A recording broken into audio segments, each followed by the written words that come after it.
You can't go wrong letting go and resting without any mind in being. And if there's any sense that you have mud on you, then you go, ah, that's where I'm holding on. And nobody can tell you really. They can tell you, and it's not bad if they are honest with you about how they feel, but nobody ultimately can tell you. In other words, this is an inside job. You have to see for yourself. Oh, trapped again. Oh, did that again. No harm, no foul. No need for guilt. No need for what's the word? Self-recrimination.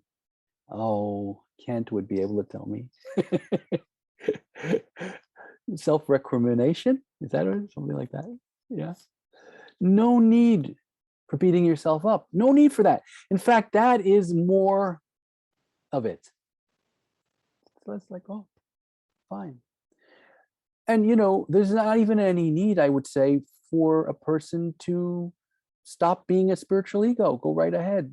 Become more compassionate, more loving. That's like the relative level of spiritual life. Good. Okay, I want to become more loving, more compassionate, more.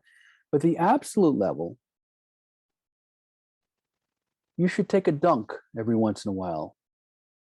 Take a bath and become nobody. And in order to take a good bath, you have to take off the clothes that you have on. And the clothes that you have on is everything you think you are, or everything you think you experienced, or every bit of progress you think you had. I'm better than I was, or I wasn't. And this is true for all of us. We all have these. No, most definitely. Everybody here are spiritual. We've been all on spiritual journeys.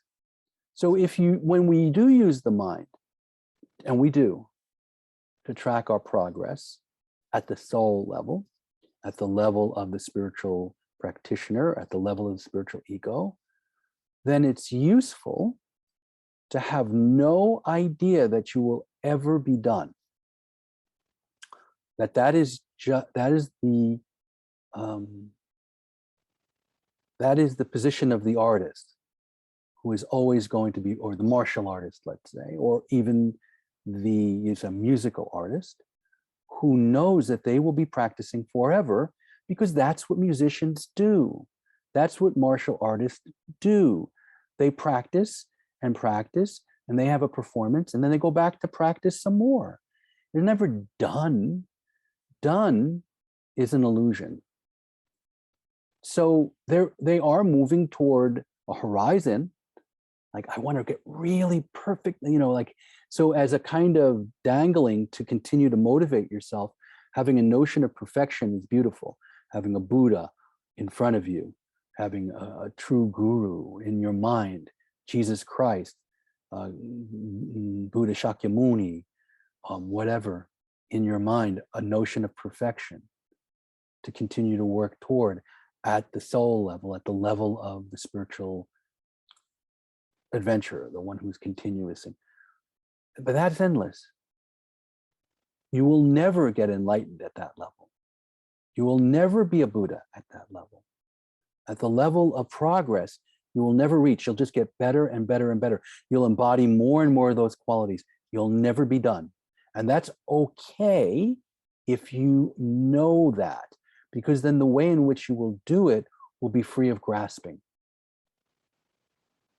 You won't be using it as your identity card. See, I am somebody, because you aren't. None of us are. Buddha wasn't somebody. Ramana Maharshi wasn't somebody. Even Jesus Christ wasn't somebody.